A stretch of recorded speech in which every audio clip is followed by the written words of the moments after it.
Good morning, everyone. My name is Patricia Hernandez, and I work at the Corporation for Supportive Housing. And today we are hosting the CAPS training on TAD requirements. This session is being recorded right now, and everybody should be on mute. If you have a question or a comment, please use the chat function to do so. Feel free to keep your videos on or off. And with that, I would like to introduce Craig and Robin from the Coordinated Entry team. Hey, good morning, everyone. My name is Robin Pagliuco. I'm the Director of Coordinated Entry at HRA. I'm going to kick us off this morning with a high-level overview of what you're going to see, and then Craig is going to actually demo in the system the changes that are coming down the pike. So thank you all for joining us. Thank you, Patricia, as always in CSH. You've been such a fantastic partner for CAPS.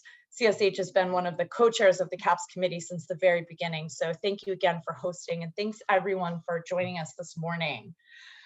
So as I said, I'm going to go over some high-level requirements, high-level information of the presentation that we're going to see here. We made some changes to the system in March based on your feedback from your use in the system, and that's been really helpful. We think these changes are going to help you to meet the requirements that are coming in on June 30th or your July 1st TAD submission. I'll quickly go over the TAD requirements, and then we'll talk a little bit about vacancy control, which unit does what, and who you reach out to if you have any issues with your sites in the system. So in March of this year, we made some updates that were critical in both the tenant roster and the unit roster. In the tenant roster, with these changes, you can now de-link a tenant from a unit, and that tenant stays in your tenant roster. So this de-link function is different from a move out. If you need to move your tenant out of the program, out of your agency, out of supportive housing altogether, you'd still use the move out function. But if you want to keep your tenant in the program, but you simply need to unlink them from that unit because they're in a different unit, or you need to make changes to the unit, you can now do that very, very easily. The same with updating the unit number. If you moved Robin into 1A, but she's supposed to be in 1B, and 1B is online and available for occupancy, you could simply update the unit number right in the tenant roster. You don't need to do move outs or anything complicated like that. Another feature that we added in March was the ability to add a tenant to your program with or without an Hra ID number. We know that this has been an issue in the past, especially with tenants that have an older application. So, excuse me, an application with approval date prior to January 1st, 2013. And Craig will go over all of these changes in detail in the system, so you'll get some live experience on how to do this. The other changes that we implemented are in the unit roster. So we got a lot of feedback from everyone that, hey, I moved my tenants into my unit, but I need to make changes and I can't because it's locked. So we added a feature where you can edit units. There's limitations if the unit is occupied or not occupied of what specific fields you can edit. But when you have the delink feature, if you moved a tenant into 1A, but realize that you need to make some changes to that unit information, you can simply delink them from 1A, make the changes, and link them right back. It's very, very simple to do, all within your tenant roster and your unit roster. And I will say that some of the biggest changes that we need to see in the system are really editing the unit name. Many of you will see that you have units that are named to be provided. That was done by us, by the system, when we converted from the PACT system to the CAP system, because we didn't know what your unit names were. So now these features allow you to go in and edit that unit name, because we don't want to see any more to be provided units in the system moving forward. And I will make one point, and this is in the PowerPoint, and Craig will cover this later in the presentation, that the contract agency field, if this is a DHS SRO contract, that field is not editable. And the reason for that is because that's a fixed amount of contracts, And we got that information uploaded directly in the system from the DHS SRO contract agency. So that is a field that's not editable. And if you need to make changes, we'll talk about that a little bit later. So what's coming, right? Why are we doing this? We, since we launched in October, we understood that housing providers would need some time to get used to the system and get used to the requirements and what needs to be added. So the system allowed for TAD submission every month, even with your rosters incomplete. Now, moving forward after June 30th, beginning with the July 1st TAD cycle, these rosters will have to be completed in order to submit your TAD. Now, I'll go through each roster and what needs to be done. Again, Craig is going to walk us through this in the system with all of the specific details, but do know that if you try and submit your TAD and there are errors, you get a message at the very top of your screen that tells you exactly what needs to be completed. And then your rosters have a little info icon that gives you further detail about what needs to be completed before you submit your TAD. And I will just make a reminder that for all New York, NYC 1515, eSHI, and DHS SRO programs, you are required to submit your TAD monthly. And this may be a change for some providers where under the old system, you weren't required to submit. Now you are required. So this is very important that you get your rosters complete so you can submit per your contractual requirements. So for the unit roster, all of the fields need to be complete. Some may be filled in for you already. Some may be system completed. Some may be you or a colleague completed previously, but it needs to be fully complete. And what that means is you have to have obviously the unit name, the contract agency, status, unit type, but also at least one unit feature and at least one rental subsidy need to be entered for you to be able to submit your TAD. And Craig will talk more about that when we get to the demo. The same with your referral roster. If you have overdue referrals, they need to be updated, and either the client needs to be moved into your program, or you need to complete the referral outcome form and indicate whether the housing provider rejected the tenant, whether the client rejected the placement. You need to give those outcomes to clear your referral roster before you can submit. And then with your tenant roster, one thing that we did when we moved from PACT into CAPS is that we brought tenants over from the old system. You'll see those tenants, they're highlighted in orange in your tenant roster. They all need to be linked to an appropriate unit, or they need to be moved out of the program. And again, you now have the option to move in clients with an HRA ID or without an HRA ID. And that's a feature that we added based on the feedback that we got from all of you. I realized I went over this rather quickly, but Craig is going to go into detail about this. In terms of vacancy control and who to contact for what, the coordinated entry team, which is my team, it's your TAD liaisons. It's going to be Kenya Maldonado, Reina Machado, and Crystal Ruff, supported by Chelsea Rose. They're the ones that are working with you to verify the move-ins as you submit them. So if you see a little message saying move in under verification, that's my team. We're reviewing the move-in, we're reviewing the move out, the reason, the location, and then we're verifying all of that in real time. If you see a message that the vacancy is under verification, that's a different team and that's a different function. So this is specific to the DHS SRO units. Remember I mentioned if your contract agency is DHS SRO, those units are under vacancy verification. So those need to be verified by OSAS, the Office of Supportive and Affordable Housing. It's Melody Reed, Jonathan Ford, and their entire team that's working with you on verifying those vacancies. And once those vacancies are verified, then you can move forward with moving tenants in, moving tenants out, editing units, all of those things. So most everyone on this Zoom will already have access, but if you don't, you can always reach out to HRA CAS support and they could point you in the direction of either your agency system administrator or help you get set up if you need to reset your password. And in addition, this is the third in a series of trainings that we've done on the TAD requirements. And the previous sessions are hosted on the COC website. They were recorded just like this one is being recorded. So if you have staff that weren't able to make it, you can always go back and watch the training. In addition, my team is reaching out to providers in small groups, some individually, to really work with you to get your rosters up to date, make sure you have the right tenants in the right program and your unit rosters are being completed correctly. So please look out for emails and phone calls from your TAD liaisons that are working with you to make sure that everything is in order so that you can all submit your TADs with no problems whatsoever beginning in July.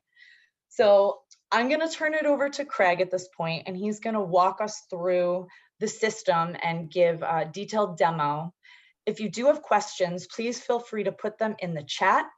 I will not be able to answer specific questions like Unit 2E has this funny thing on it, right? I can't do that in this training. What I can do is direct you to HRA CAS support. Please CC your TAD liaison and we'll look into the matter. But again, please submit your questions in the chat, and thank you, Patricia, and welcome to Craig.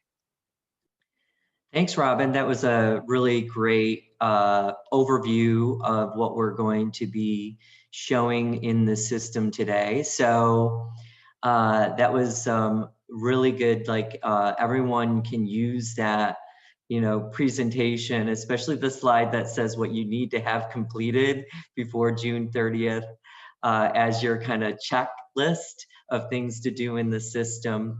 And then I'm going to show you in the system. I'm your demo guy.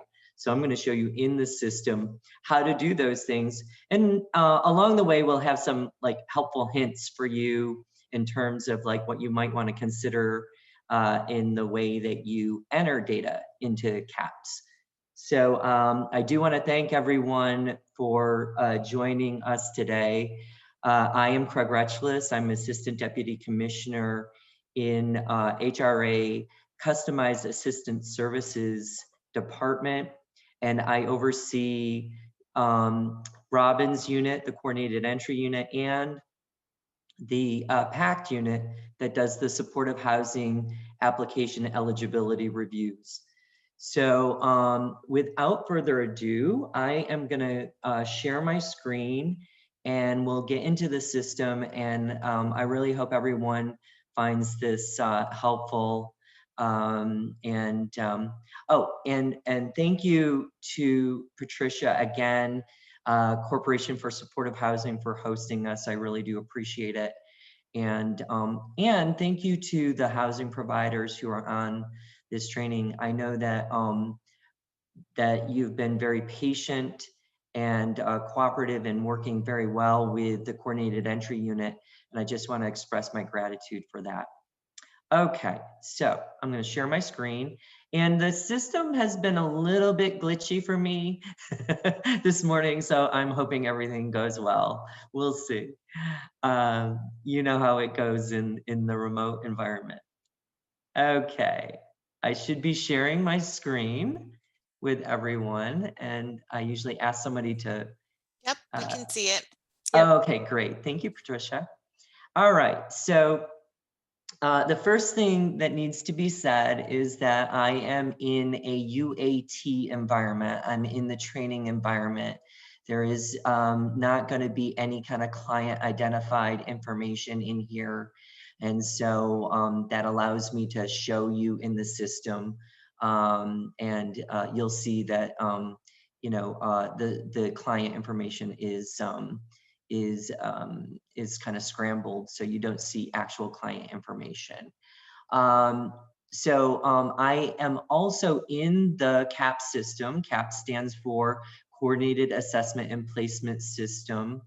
And I am in as a housing provider. So if you are a housing provider that also has a user role or a referring agency user role and a housing provider user role, you would see both the survey and application and vacancy control system. For our purposes, we're focusing on the vacancy control system. and particularly the unit roster, the referral roster, the tenant roster, and the TAD. So that's what we're doing today.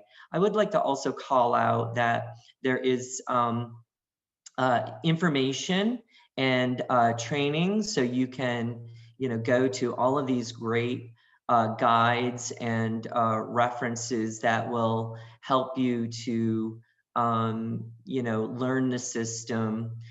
In particular, I wanted to call out the CAPS March 2021 Enhancement Guide.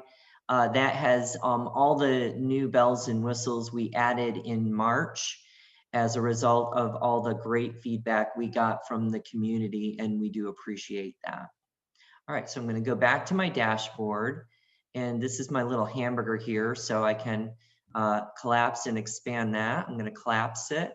And the first place I'm going to start is my unit roster. So I go to this little house icon here. And what I wanted to do is I wanted to show everyone how to manage, adding your units to the unit roster and other things you can do in the unit roster. So I'm going to my site. So I select my site. And then I'm going to select, I can select all here. And but you saw the drop down. I have several that I can select from. So the all gives me all of my units.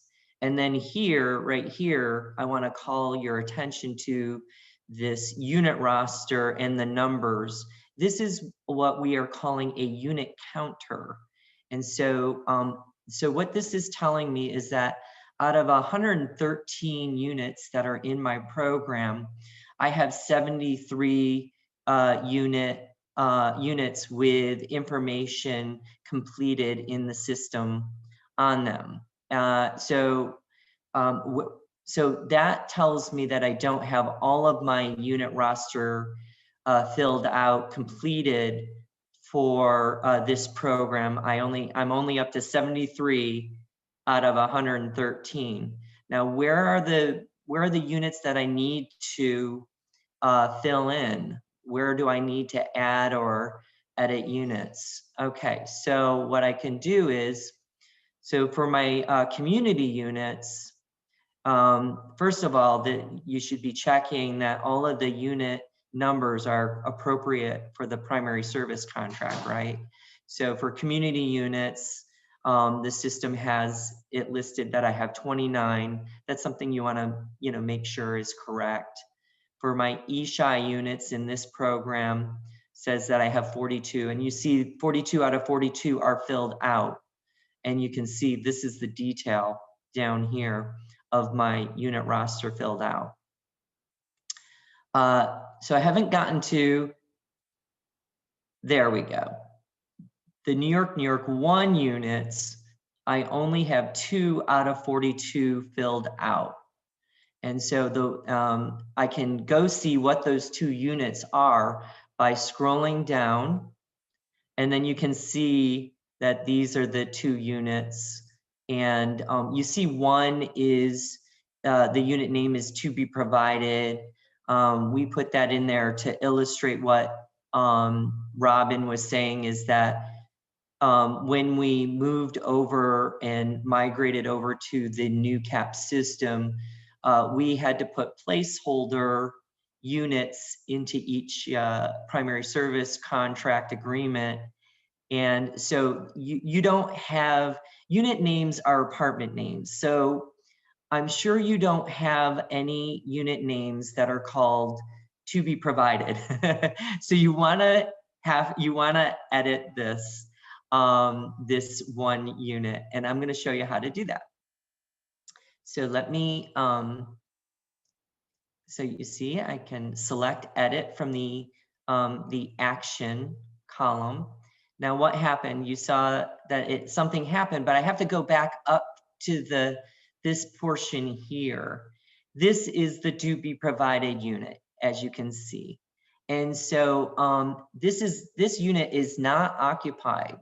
And so you see all the fields here can be changed.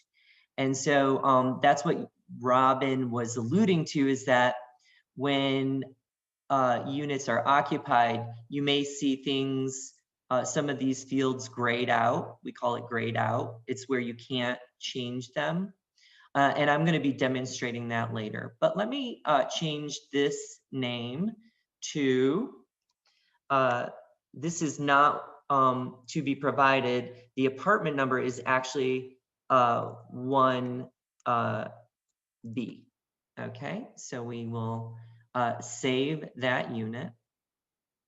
And you see I got the green light up there, the check mark. That means that I did it successfully. And I go down here, and so now I have unit 1A and unit 1B. All right. And so that's great. So, but I have to fill out more units because I've only actually filled out the detail on 2 out of 42. So what I'm going to do is I'm going to show you how to add a unit. So I have 1A and 1B. Now I'm going to add a unit. Logically, I probably have a 1C. Contract agency is OMH. Unit status is online. This is a studio apartment. Studio apartments have private bathrooms and private kitchens. We're going to be going over some of the unit feature and rental subsidies later. Rental subsidy. So you have to select something, but there's also a none here if there is no other rental subsidy. But you can see that, you know, for, you know, if there is project-based Section 8, HPD or NYCHA, these are project-based. They're not tenant-based rental assistance. The difference is tenant-based means that the client is coming with a voucher. Project-based means that you're being managed or you're being awarded by HPD or NYCHA, the Section 8 for the building. And so for this one, I'm going to say none. And then you see everything is filled out here. And then I simply click the add button. I get the green check mark in the upper right-hand corner. And then as you can see, it's down here in my roster. And these are, you know, I've successfully added a unit. Now I wanted to demonstrate a couple other let's say scenarios. So not all of your programs are congregate and neatly fall into like studio, 1 bedroom, 2 bedroom. So we do have some other options I wanted to illustrate for you. So what I would like to illustrate is a suite situation.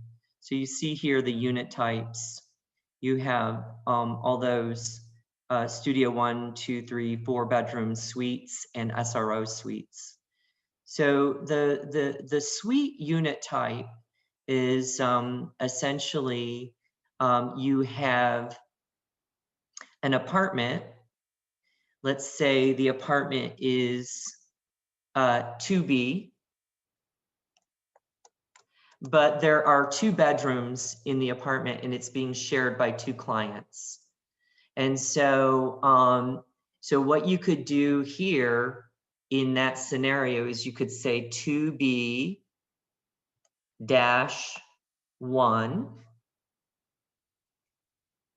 This is OMH, unit online.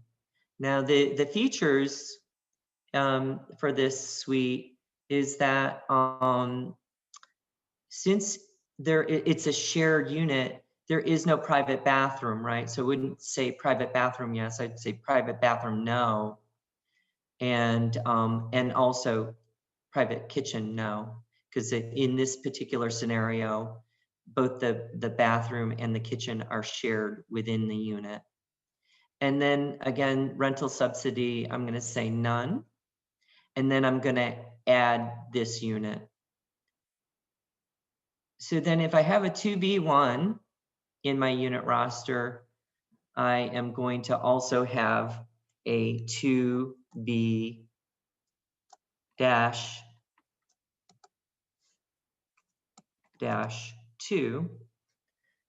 same thing, same contracting agency, same unit type, online, and it's a suite situation. Private bathroom, no. Private kitchen, no. And then again, I'm going to say none for this unit. And then I'm going to add. All right, so I hope that you find that as a helpful hint. And look at my unit roster. I'm already up to 5 units out of 42. So I'm making good progress here. And so I have, and you can see here, you know, this is good to have a good unit name convention for tracking my units. And I do want to call out that we do have an export function here. You see this little disk icon. You can export to an Excel file. And I'm not going to do that right now, but just so you know, you have that function. And it will export this to Excel, your entire roster, whatever you've completed. And that might be very useful to you in terms of like seeing what you've actually have as your unit roster. You can share the unit roster with folks, like that can be very useful in terms of like communicating with people what your unit roster looks like, right? Okay, and then the other scenario I wanted to show is not, you know, like this program happens to be a congregate program, but what I'm going to show you in this unit roster is a scenario for, say you have a scattered site contract for New York 1. And so that means you have multiple apartments in multiple buildings, depending on the number of beds you have in your contract with, say, the State Office of Mental Health. And so with the scattered site, we are recommending that in order to track units, what you could do, this is just a suggestion, it's not a requirement, but just a suggestion, is that you would name the scattered site unit, use part of the address in the naming convention for the unit name. So you may have like multiple apartment number 1s in multiple buildings, right? Or apartment number 3. So what you would do is you could distinguish them all. You could say name 1, 10 Main Street, number 1, right? And so do that. And then I wanted to show you what that looks like. This is going to be a studio apartment. This is a walk-up. This well, it's number 1, but let's make it a walk-up. So that means there's no elevator in the building, and because it's a studio, yes, there's a private bathroom and private kitchen, and there is no subsidy attached to this particular scattered site program. And then I'm going to add that unit. You see, I've successfully added it. And then down here, you can see how it looks in your unit roster. And so we find that to be a helpful suggestion for naming your units for scattered site contracts. And as you see, I did a few examples. I edited in my unit roster, but I also added units, and now my unit counter is up to 6 out of 42. So not too many more to go. And you can see how easy it is. If you have the information in front of you, you could quickly type in and select from the drop downs. They're very easy to add the units to your unit roster. Okay, I'm gonna pause here because maybe some questions came up, and maybe Robin, do you have anything that came into the chat that maybe I could illustrate, or are we moving on to the tenant roster? Craig, we are moving on to the tenant roster. Your demo has been so clear that there are no questions so far. So Okay, thank you.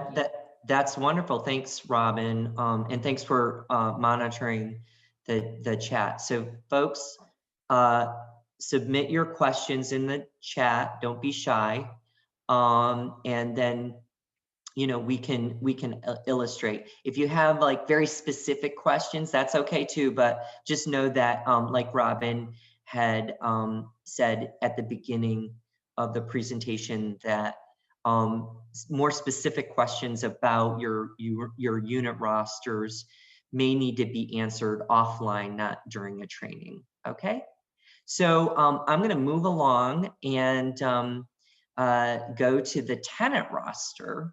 And of course, the purpose of this is like, what we hope is that after you have this training, you have the tools, you go into CAPS and you complete your unit roster.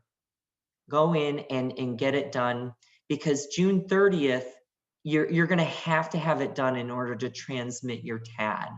And so we just want to encourage everyone to be prepared for the June 30th date, right? And we do appreciate, again, your patience with HRA transitioning to the new CAPS system. Okay, without further ado, I'm going to go back to my dashboard. And this is such a fancy system, right? I'm sorry, I shouldn't brag, but I do like the system. Here we go. Okay, so I'm going to my tenant roster and I need to select the program. So I'm selecting a different program here. And you can see there are like total units occupied online. This is kind of like your snapshot of what's going on in your tenant roster.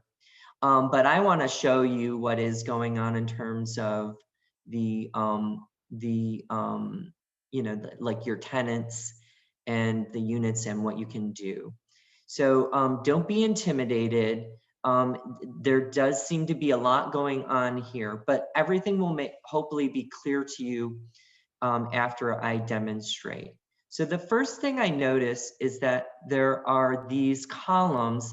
Now this would normally be client information. So this would be the client's first and last name, but it isn't, because this is a demo and we don't want to be divulging client information. So I'm looking at these rows are in orange. And so I go down here and it explains to me that this orange color means that I need to assign the tenant to unit. And so I'm going to show you how to do that. And we're going to show all the other features that Robin had mentioned earlier. So my client 108, I'll call client 108 here. I'm going to assign this client to a unit. All right, so then I get this pop-up, and the first thing I want to do is I want to go to the unit number drop down, and you can see now this client, you would normally be able to see this, but this client is New York 1 and 2 approved, and so he's going into one of the, or this person is going into one of the New York 1 and 2 units. So I'm going to select 1P, right? I'm going to say click OK.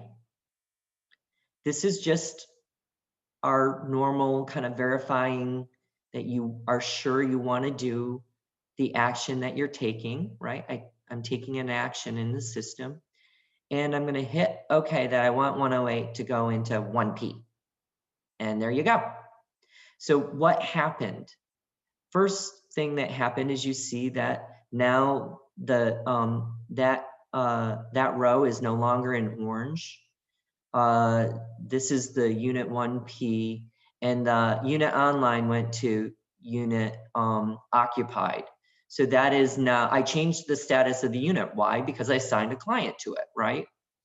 And so then let me take a look. Yeah, so then Robin had mentioned, like, when a unit is occupied, that when you're in your unit roster, you'll see that there are certain units that are certain fields that are grayed out. They are not available for editing. And so, so say that I assigned this client to the wrong unit, or maybe I assign them, they're in the right unit, but I want to make some further edits to that unit. What I can do is I can go into that unit and see all the options here. And the option I want to highlight is the delink function. This is a great function. And all of this is done in the system. It doesn't go to HRA for verification or anything. These are tools for you as the housing provider to manage your tenant roster and to, be able to, get people into the right units and get your unit rosters in order. So I'm going to delink. I just assigned this client, and then I'm going to delink them just to show you how that delink function works. So I go yes. All right, so I get the green check mark in the upper right hand corner. That means I did it successfully. So now I'm back to where I started, right? I have the client 108 here is again in orange. So now what I'm going to do is I'm going to, in quick succession, I'm going to assign these clients to the appropriate units. So put this person back in 1P. I just need to, click through. This can be very fast if you know where the clients are. And the great thing is that this here shows you only units that are online and available. So that's a good thing. And it gives you the type of unit that on your unit roster, the primary service agreement. So that's also a good thing, right? So I know what, type of unit 1Q is. I'm not just, having to look, keep looking back and forth on some kind of reference sheet. All right, so I'm going to assign this client here to 1Q. All right, so this is client 113, and I do want to assign them to 1Q, so I'm going to hit OK. I get the green check mark. Isn't that wonderful? Now you see that the unit status has been changed. Let's quickly assign client 249 to this unit 1R. And there we go. So I have all of these assigned. So I did show you the delink function. And so now I'm going to show you the update unit function. And so say you want to swap 1P and 1Q. So client 108 needs to be in 1Q. How can I do that? Well, there's a couple different ways, but the first thing I'm going to need to do is I'm going to need to delink one of the clients. So I'm going to delink 108 again. So now you see the client is back on my tenant roster, ready to be assigned. Now this unit 1P is online. I've changed the status. And then what I wanted to do is swap 1P for 1Q.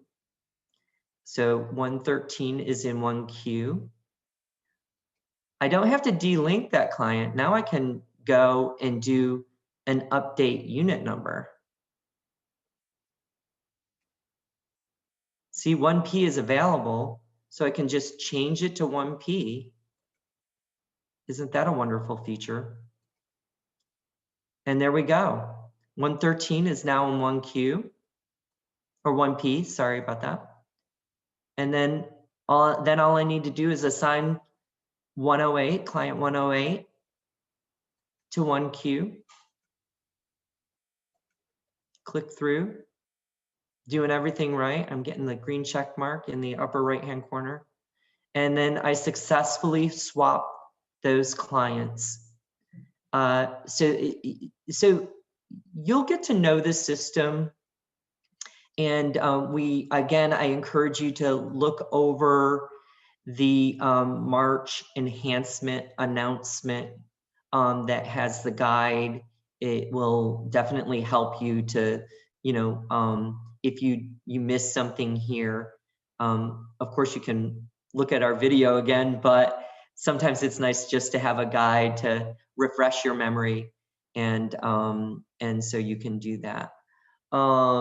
All right, so what I did was I showed you the update unit number function.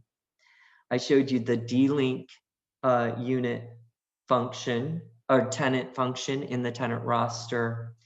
And what I would like to do now is move along to the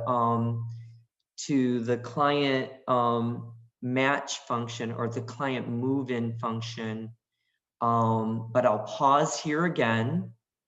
I'd like to check in with Robin and see if there have been any questions that have popped up regarding the tenant roster. The only question, Craig, was what to do if you have a program that hasn't submitted monthly TAD reports before, and so has to add all of their clients from scratch, right? These are clients that have never been in the system.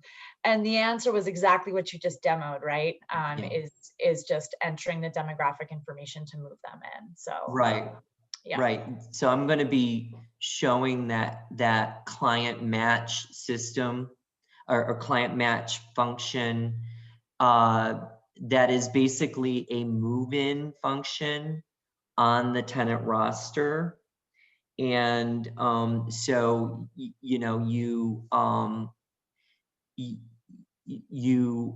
have to figure out the most important thing to take away from this training or this demo is, do I have an application approved by HRA on my client, or don't I, right?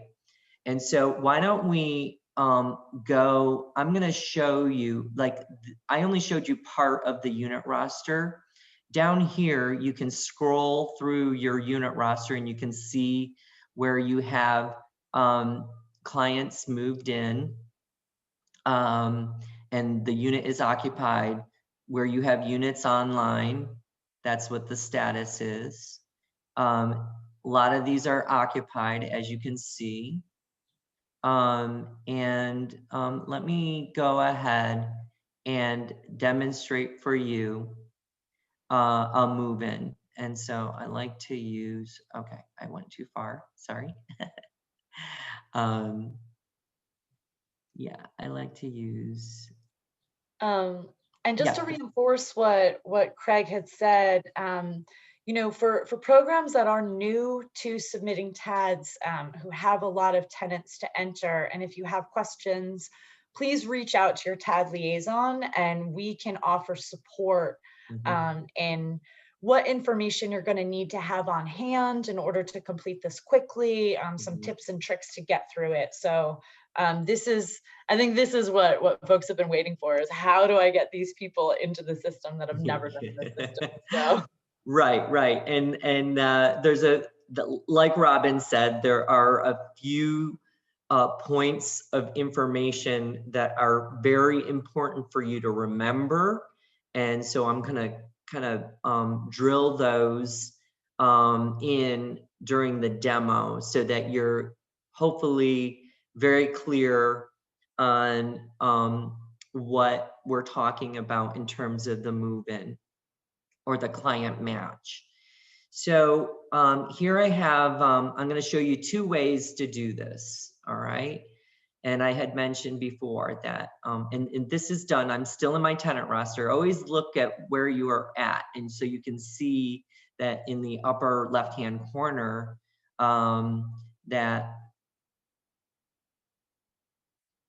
sorry about that. You can see in the upper left-hand corner, it says tenant roster. So always orient yourself in the system. That's another little helpful hint. So what I'm gonna do is I'm gonna attempt a move-in in my tenant roster for apartment 5Z. C5Z is unit online. Has to be online and unoccupied clearly to have the action button and have move-in tenant available to me, right? So if I did this here, I can't move in a client on a unit occupied. I can only move them out, or I can delink them. You know, like these are the different functions for when you have a client in the apartment already. But for these purposes, I'm going to show you a move-in. All right. So read the instructions. It really is helpful to, you know, read what is in the red lettering. It says, it's basically asking you to refer to the client's determination letter. You would only have a determination letter if the client had an approved supportive housing application to complete, right? And so I'm going to show you what that looks like. Okay, so this is, let me enter the client's first name. And, you know, we're in a test environment here. So you can see it's not, it's a mock client. Okay. And you're going to hear me say determination letter a lot. The reason for that is that you want to have the client first name, last name, HRA, client ID number, and referral date. That's all information you get from the determination letter. You only get a determination letter if you have an approved supportive housing application on your client. And, you know, so this is a New York 1 and 2 unit. And so I should have a client determination letter on this client because, you know, that is a requirement of New York 1 and 2 units. Okay, so the client number is 228-151. And then the referral date, getting all of this again from the determination letter. So this client has a referral date of 5/20/20, and then I'm going to hit search. So if you get this result, that means that you successfully matched in the system the application information on your client. And so, this is your client, and what you would do is you would hit proceed, and then that would take you to all the information that is required on a move-in, you know, like in terms of the interview date for the client, where the referral came from, etc. You can see like the referral came from Breaking Ground. So you can find that, you know, in the drop down in the move-in information. If I hit proceed, I'm not going to do that right now because I'm going to illustrate a move-in from the referral roster, but you can move a client in from your tenant roster as well, right? So instead of proceeding, this is just to show you that this client had an application. I pulled the application from the system, and then I would proceed with this client moving into the unit 5Z. But how about I'm going to start a new search. Let's just, for this scenario, say that I did proceed and move that client in. I'm going to show you later in the referral roster. Okay, so let's go back to the search function. Now, let's actually go back to the tenant roster because I want to show you.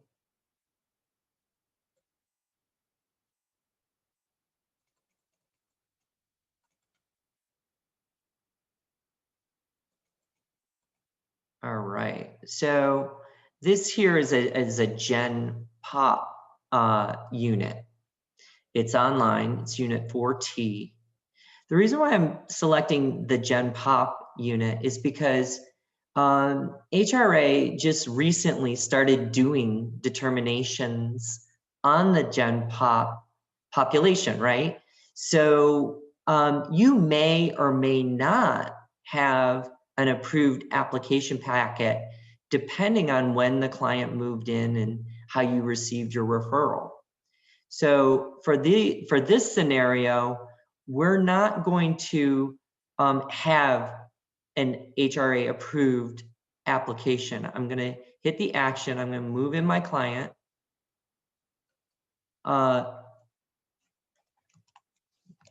Client's name is Craig Test, right? I don't have an HRA ID number and I don't have a referral date because I don't have an approved application on this client. Let's say that this client moved in, several years ago. So then what I'm going to do is I'm going to hit search. So then I get this alert. The alert is saying, please check the client's determination letter and ensure the information entered is correct. So if you make a mistake on the HRA client ID number and the referral date, this is a prompt to let you know, like, check what you entered and make sure it's exactly as it is on the determination. But I happen to know I don't have a determination on this client. And also of note is that if the application referral date was prior to 1/1/2013, that client will not be available for matching because we did not migrate over any of the client information prior to that date. So I know I don't have an approved application. I'm going to proceed. So what does that do? That takes me to what we call the client demographic form that you can, now move into this General Pop Unit 4T. The person happened to move in a while ago. And so really all you're going to be doing is putting in their demographic information so that the HRA vacancy team, Melody, Reed, Jonathan, Ford, they're helping to monitor those contracts, and they want to know who is in the Gen Pop and the community units, right? So you're just going to be entering the demographic information. So the name is Craig Test. The date of birth is, this person was born in 1990. Today is the client's birthday. And then I'm going to be entering the social security number. This is fictitious.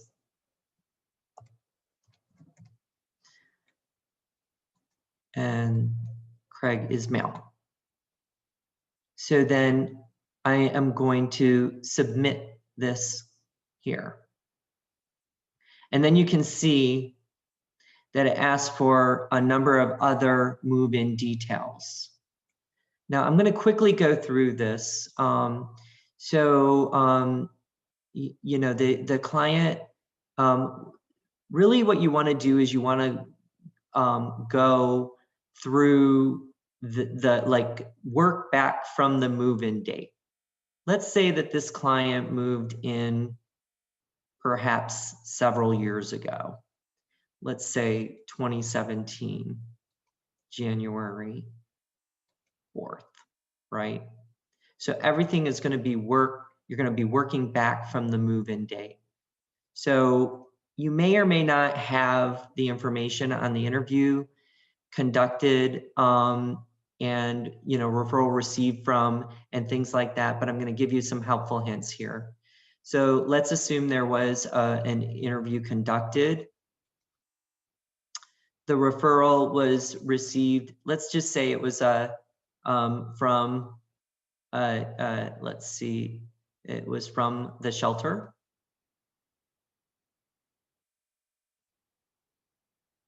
The referral received date.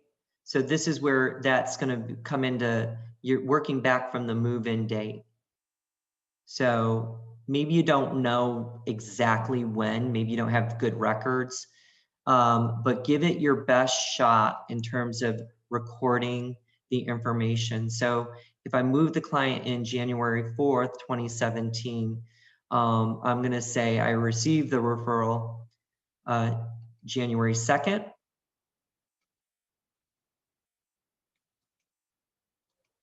I'm going to say that the interview date was January 3rd. Now this, if you have the record, then that's great. If you don't, what you do is you work back from the move-in date, and then add what you think is a reasonable date for having receiving the referral and conducting the interview. All right, and so this is the client's rent contribution. This client has SSI, and then what I would do is I would transmit. Okay. And so, oh, I see. I think I may have moved this client in before into another unit in the test. So that's why I got that pop up. But what it would do is, like, I would go to 4T on my tenant roster and I would see the information in terms of like Craig test being entered into that unit. And that's how you would enter the unit. So hopefully you find that helpful. Did we get any questions on that process, Robin? Want to check in with you? No, Craig, we're good to go. Okay, great. All right, so without further ado, I am going to be going over some of the unit and tenant roster functions in the TAD report as well. So we'll have time to do that. But let me go to the referral roster first. And so you see here, now what is your referral roster? These are referrals that you receive from HRA referral and placement. That is, Fuad and Susie Kadishon, Maria Rodriguez. If it's a family unit, you know the players, you know the team that sends you the referrals. So the referrals are sent in the system, and this is your pending queue. And so these are there's two statuses here. There's pending, and then there's overdue. Overdue, I'm going to be explaining to you what that means in terms of the referral, but everything overdue will need to be, you'll need to provide an outcome for that client when you submit your TADs. Okay, so I'm going to go in, and for this particular client 249148, and I'm going to update the outcome. So you see it pulls in all their information, and this is a different kind of move-in form, right? Because you receive the referral. This already has the application and everything. You see it's for a Gen Pop contract. That is the eligibility of this client. And so what I'm going to do is I'm going to, simulate. I received the, okay, I think I need to actually select another client. Hold on. Let me exit this. I think just check something. Okay. Yeah, no, that's the one these are who referred the client. So Fuad referred this client to the housing provider on 4/20. In 14 days, the status will become overdue. So it gives you some time to act on the referral you received. So I'm going to update this interview. I received it on 4/20. I interviewed the client right away. Let's say I scheduled it for 4/23, 10 a.m.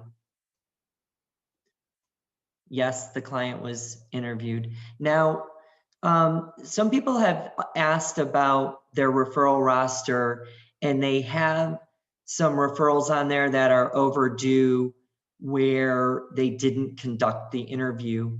And this is where we're going to have a fix in the system soon on this, but you are going to have to record that an interview was, scheduled. But you do not have to say that the interview was conducted in the system. That's a little bit of a workflow issue in this form, in this referral roster, for updating this particular referral.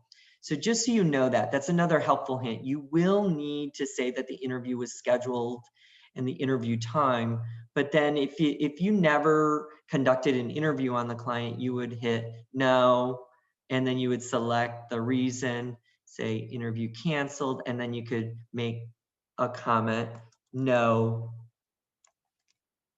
interview scheduled or conducted, right? All right.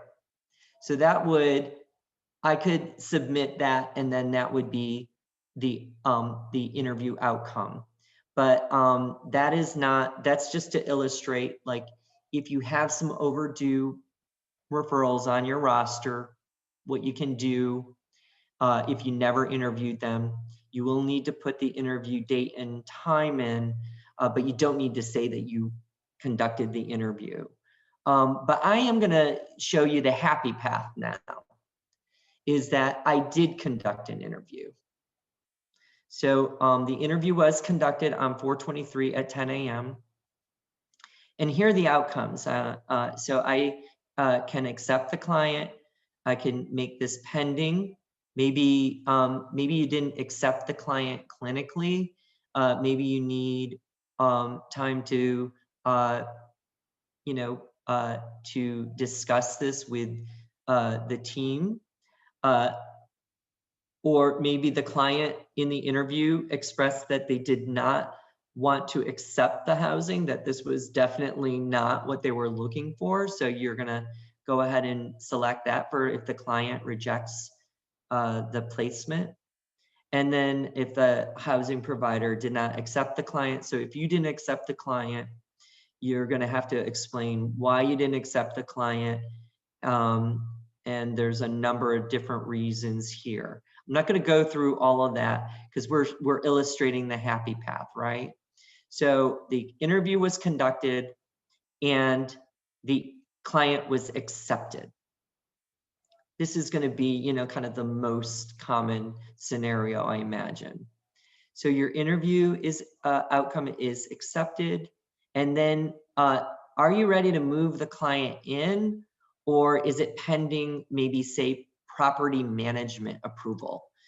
So for a lot of the congregate programs, you may have a leasing function where, the documents that the client has to provide documentation, that kind of situation.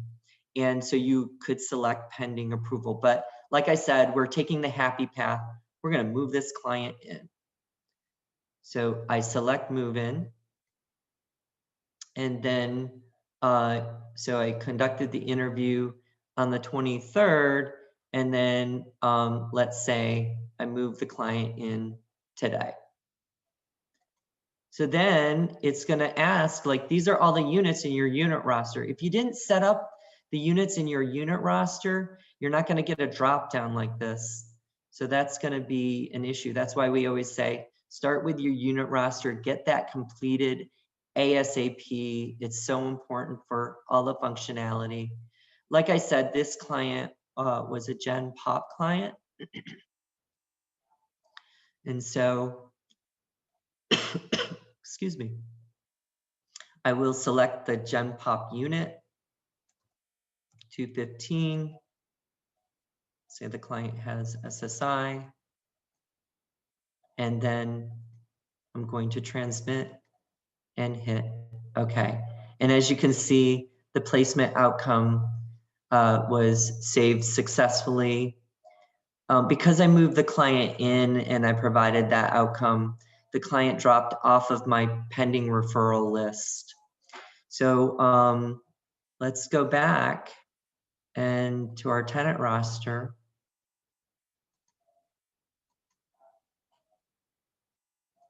And then we can find the tenant was in a Gen Pop unit.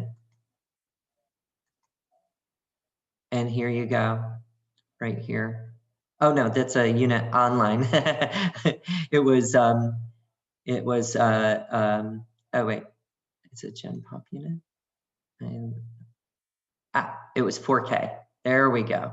And so as you can see, my client 249 is now in 4K. So that's just to confirm everything. They're in a Gen Pop unit. Excellent, excellent, excellent. So we were making good progress. That really is all for the unit, the referral roster.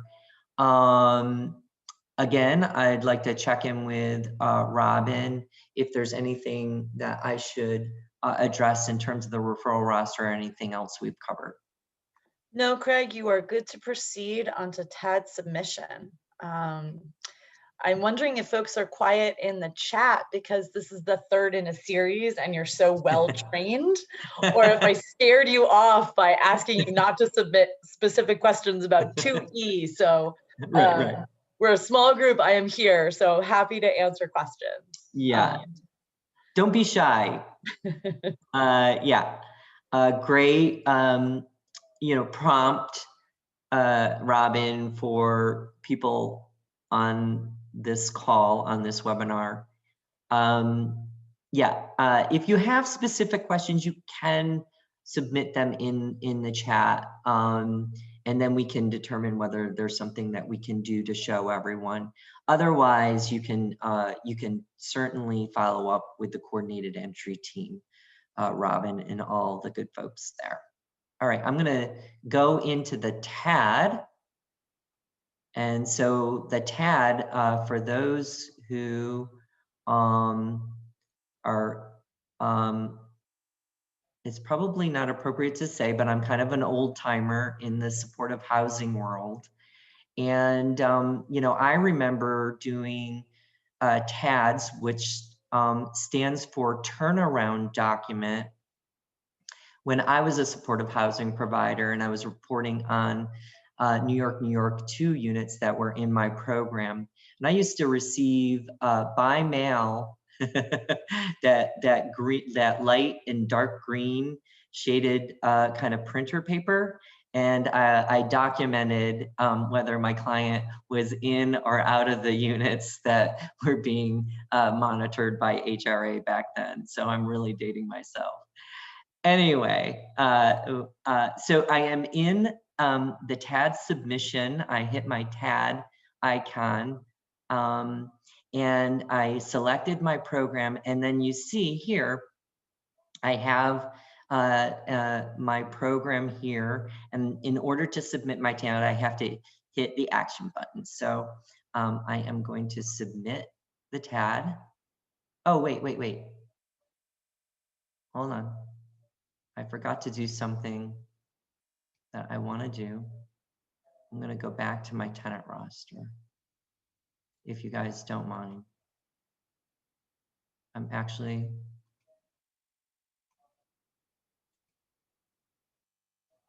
I did not read my own note to myself, but that's okay.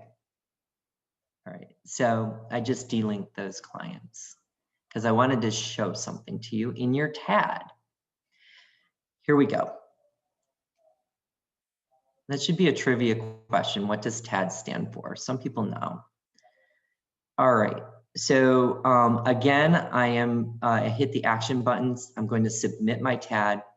And then I'm going to expand this little hamburger here to show you that the TAD report is composed of your unit roster, your referral roster, and your tenant roster. Now, our old TAD system used to be a little less sophisticated than this, to say the least. And so that's why we're doing all these trainings, is that we do feel that this is a very user-friendly system, but there's more to know and there's more to learn on how to manage transmitting placement and interview data to HRA now. So the first thing I notice about my TAD reports is that for my unit roster, I have this icon here, and it's in orange. The orange time icon indicates that I have things that are needed to be updated in my unit roster. So maybe I went through my unit roster and I thought I got everything, but clearly I didn't, because I'm getting this orange icon. And you see here in this section of the page, it's saying that the unit, I have unit roster selected, and it says 3 fields requiring entry or correction. And so that's showing that I'm going to need to do some updates in my unit roster, but I don't need to go back. I don't need to leave my TAD report page, which is good. I can do them right here. The other thing I wanted to show you was the referral roster, as you can see, has the green check mark. And if you remember, I was saying that we were in this before. I moved somebody in from the referral roster. These two are in pending. Now, if this was overdue, I wouldn't have this green check mark icon here. That means I'm ready to go, right? And so that would mean I would need to update here. So I'm getting access in the TAD report to all of my different rosters. And then of course there's the tenant roster, and it's saying that I need to, there are 2 tenants missing from units, so I need to assign those tenants. All right, let's go back to the unit roster and start there. So this is what I need to do. So again, we're pretty standardized in terms of prompts for you, what you need to do. The system is saying that anything in orange is pending tasks for TAD submission. So I'm gonna go through my unit roster. Look, I have no orange until I hit 1Y. Okay, so what does the icon say? So if I hover over this info button, it says missing fields, unit features, and rental subsidies. Okay, so 1Y, I didn't fill those things in. So I'm gonna hit the action button and I'm gonna edit the unit. But I get this info message here. Now, what does that indicate? That is indicating that, let's do it again, just to illustrate. That is indicating that the vacancy verification is not done, and I can't go in and modify this unit. That's because you'll get this, this info pop up when there is information that is needed. Like this unit went to as we mentioned before, the vacancy, HRA vacancy unit, Melody Reed, Jonathan Ford. It went to their unit, and they are needing information from you as a housing provider in order to complete their verification process. For all the DHS, HRA, SRO contracted units, there is an added layer of oversight And so it is conducted by the HRA vacancy team. So that's what this is indicating. I'm not going to be able to do anything with this unit until I provide HRA vacancy the information that they need in order to update it in the system. Okay. So that was my first pending task. I wasn't able to complete it. That's okay. I'm going to keep going on. I'm going to keep looking for things that I can do. All right. So then this info button saying I have unit features missing. So I can click on this. I want to select edit unit. Oh, that's okay. That's just a, all right, that should, that's just a little glitch in the system. I'm going to go back. I'm still in my unit roster. Just need to get back to where I was. We already did the 1Y. We're in 4V. Again, I need to do the unit. So I'm going to hit edit unit of the action. Remember, I have to scroll back up here. This is where the unit information. And if we were in a room, I'd ask everyone, well, you know, what is missing here? Well, what is missing is the unit features. This is the only field that is blank. And so you have the unit name. This is grayed out. I mentioned that before. This is grayed out because as we had mentioned, you know, the DHS SRO unit information was provided to us. And so that is something that you're not going to be able to change. Then unit online, SRO suite. And then I need to add unit features here. So I'm going to say this has a private bathroom, private kitchen. There we go. Then once I save that for 4V, I get a green check mark. And then you see 4V no longer is in orange. Great.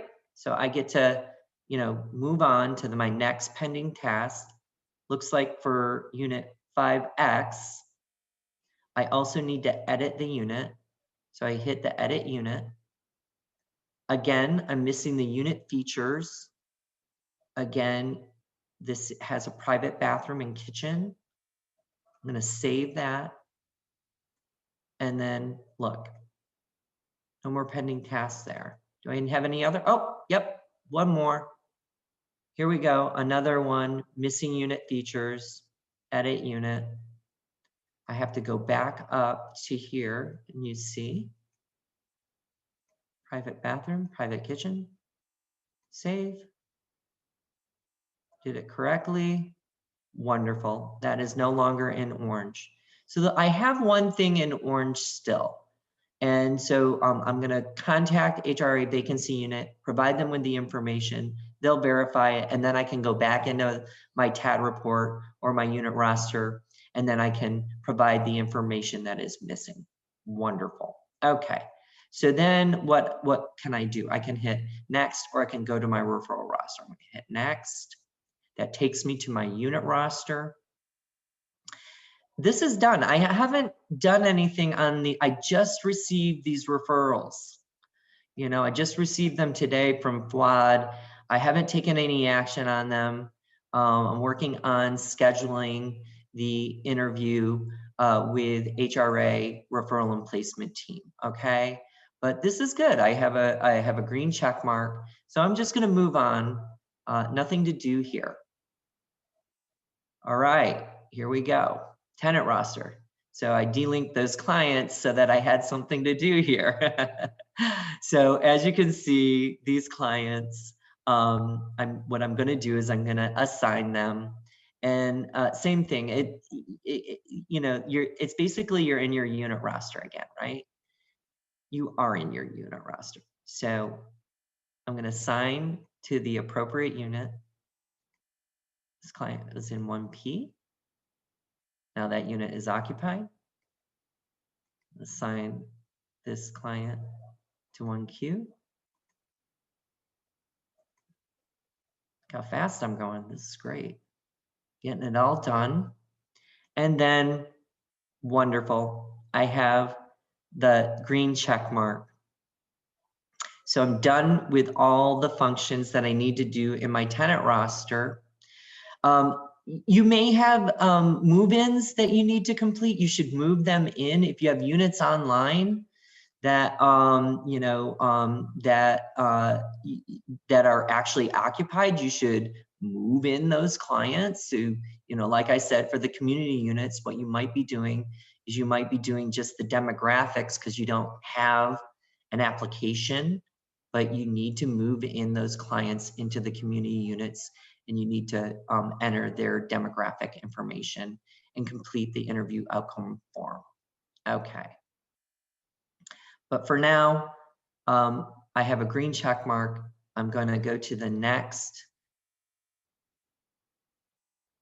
So this is the TAD report. And so I'm getting here a summary of like units that are dedicated to the different primary service contracts, the number of units. And so this is to provide me with a kind of an overview. And then this is here showing that, here it's showing that I have the clients assigned to the appropriate units, and I'm just kind of going through and eyeballing it, make sure I have everything done. But really, the work is to be done is in your unit referral and tenant roster. Need to have all your units completed, any overdue referrals updated, and then tenants, if you have tenants that are not on your tenant roster in a specific program, you need to enter those in. But start with the unit roster. You see we have an order here, and that is intentional. So right now, because the system doesn't require you to have all green check marks, I could check here and say that I'm all done, even though I haven't completed my unit roster. It will allow me to transmit or submit the TAD over to HRA coordinated entry. That's Robin's team. But as of June 30th, be advised, it will no longer allow you to do that. You're going to need to have all green check marks. And so I'm going to leave it there. I'm going to exit out of here. We're not going to transmit that. Go back to my dashboard. Maybe I have other programs that I need to do. And I'd like to check back in with Robin. Is there anything I should illustrate or talk about with our participants? So a very quiet group. There was some thank yous for the informative training, a couple direct messages saying that folks appreciate the new system, which is always great to hear. And I want to thank Craig for such a detailed, thorough demo. I really think that, as I mentioned, this is the third in a series, so it seems as if folks are really getting it. I can tell you that on my end, I can see the progress that housing providers are making in the system, really completing their units and reaching out with specific questions to troubleshoot maybe tricky tenants or some questions. And so just a huge thank you to everyone who's helping to make CAPS the system that we've all dreamed of for all of these years, right? We can't do it without you and your data. So just a huge thank you to everyone. Yeah, I would just echo that, Robin. And again, thank you to Corporation for Supportive Housing, Patricia in particular, for being such a great partner with HRA and for sponsoring this training and for all the work that CSH has done.